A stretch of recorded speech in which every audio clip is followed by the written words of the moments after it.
everyone, welcome back again to another edition of Moments with Lulu. If you're new to this channel, please make sure you're subscribed so you're always getting notifications whenever I put up a new video. And if you're a returning subscriber, thank you so much for always coming back to watch my videos. It does support my channel. Thank you so much. So today's video is just gonna be a day in my life as a nurse, like what my day typically looks like. This is gonna be a video slash a vlog. This video is gonna be structured differently and I'll explain why towards the end of this video. So the first thing I do, usually I wake up at 5 o'clock or 5:05 a.m. at the latest. When I was a student, I used to wake up at like 4 o'clock or 4:30 a.m. That used to be my wake up time because I'd have to go to the hospital to maybe do like some last minute patient research or just some things and just to get settled. But waking up at 5 o'clock as a nurse also allows me to start my day right and to allow me extra time while I'm in the hospital to do like a little bit of research for my patient. So the first thing I do, like typically my morning routine stays the same. I just take a shower and it takes me typically 45 minutes to like get dressed, pack my food and leave the house. So I leave home at like 5:50 a.m. so I can make it to the bus or to the transit center and make it on time to the hospital. But I was lucky enough today to get a ride from my friend because we were also working together at the hospital. So we had the same shift today and yes, I got lucky and joined her. But anyways, normally I will go on the bus and then take the train. So we park at a transit center and then we take the train all the way to the hospital. So typically when I get to the hospital, I try to be there around like 6:20, 6:25 a.m. That way it gives me a little bit of time, so 30 to 35 minutes to do my little bit of research for all three patients, put my food away, put my bag away, get settled, take my water with me, take my stethoscope and all of that. So I make sure I have the most important things with me in my bag. So my stethoscope, my pen, my pencil, my eraser and my clipboard, which is super important. And I also try to take my binder here as well, this folder as well, because it helps me with my flow of day and my patient flow as well. So once I get to the hospital, I just go to the charge binder and make sure to take patient assignment sheets for the whole unit. I also take a paper that has all patients' names and most important things, just in case you're not assigned to them and you need to like quickly go in to check on them or to do stuff for them. But anyways, so once I get to the hospital at 6:20, 6:25, I see my assigned patient. So sometimes the patient load is like 3 patients to 1 nurse or 4 patients to 1 nurse. I've still been having like 3 patients to myself. And also depending on what shift you're working on, if you're working day shifts, obviously you will not have the same assignments as someone who works night shifts, because someone who works night shift may have like maybe up to 4 or 5 patients compared to someone who is working a day shift, which is usually busy. I'm not a night shift kind of person because I don't like to sacrifice my sleep, so I rather do like a 7 to 3 or a 7 to 7, so a day 8 or a day 12 kind of shift, because yeah, my sleep is super important to me. So once I get to the hospital, the first thing I do after I've taken my patient assignment sheet, I go straight to grab a CAL, so computers on wheels, that's what they are called. So that's the Connect Care. That's the system we use in the hospital. So everything we do is electronic chatting. There's no paper-based chatting in the hospital. So I go in, log in with my credentials, have everything ready, assign my patients to me, and then I go ahead. So this sheet is super important to me. I always take this sheet to the clinical setting. I don't know if you can see this, and it's usually on this clipboard here.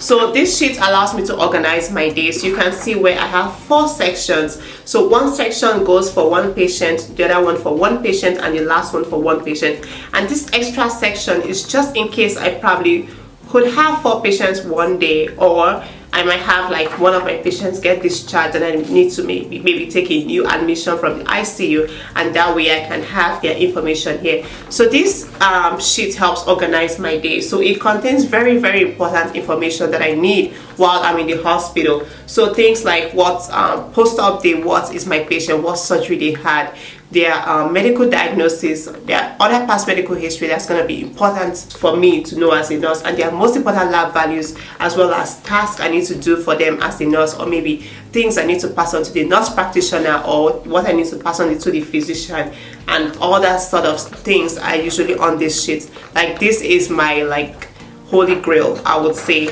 And this Honestly, it was hard to get this, like to get something like this. This was given to me by one of the nurses on the unit.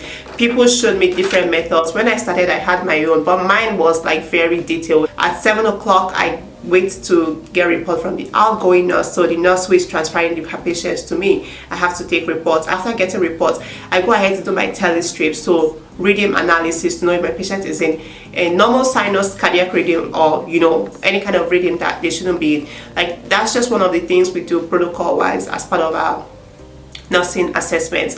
And after doing my tele and interpreting my strips, I go ahead to do safety checks. Like if they're running any drips, I need to check it's at the correct setup. I need to check it's at the correct unit. So whatever rates the outgoing nurse said drip is at, that's what needs to be in there when I go in there. If not, that has to be escalated. I also need to do other safety checks, like making sure there's oxygen present, the bed is at the lowest point, my patient is breathing. So I have to check in all of that for all 3 patients.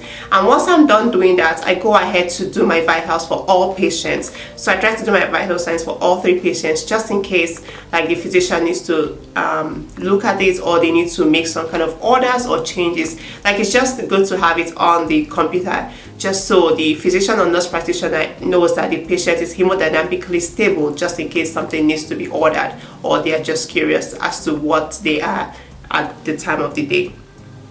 And after that, what I go ahead to do is do my assessment. So I try to get in all of my assessment for all 3 patients right before I give any medications, because medication usually starts at like 8 o'clock and we have like a 1-hour window to give medications. So I try to have all my assessments done first. But what I do to help me save time is I try not to chart my assessment. So I use the paper system. So I just write all my like abnormal things or most important things that I don't want to forget or mix up. I just write them on paper for each patient.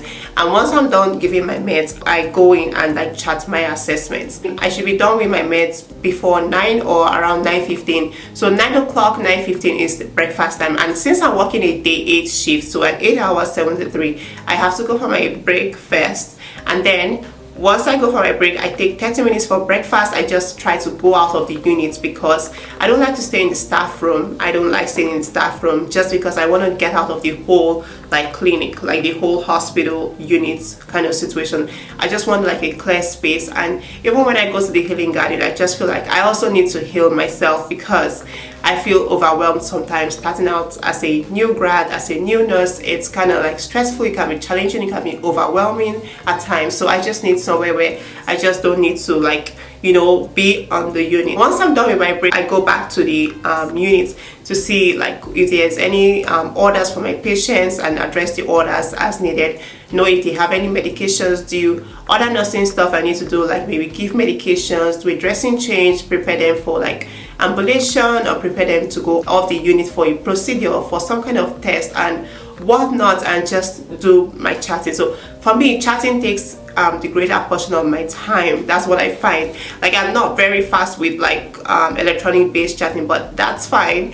I always ask everyone, what can I do to be faster? But people would be like, oh, it comes with time, it comes with time. So at this point, I've learned to just accept it and just, you know, keep going how I'm going. And you know, you just get used to it at some point. If you do something repeatedly, like at some point you just get better and you just get faster. So there's no need like stressing myself about that anymore. So once I'm done with that, attending to my patients, addressing orders, I go into my notes to read updates on my patients and like what I can pass on to the oncoming nurse who is going to receive these patients. And usually we have lunch around 12:30. So once I've addressed all my patients who probably like have like glucose checks and like some kind of scheduled insulins, and I've addressed that, then I can, you know, leave my patients and go straight to have my lunch for 30 minutes and then come back again to the units and, you know, round up, do showers for who needs to have a shower, who needs any kind of like dressing change or whatnot. So depending on me, I have like a flow of the day, and as the day goes by, as my shift goes by, I also look for things like abnormal lab values to report to the nurse practitioner, to report to the physician.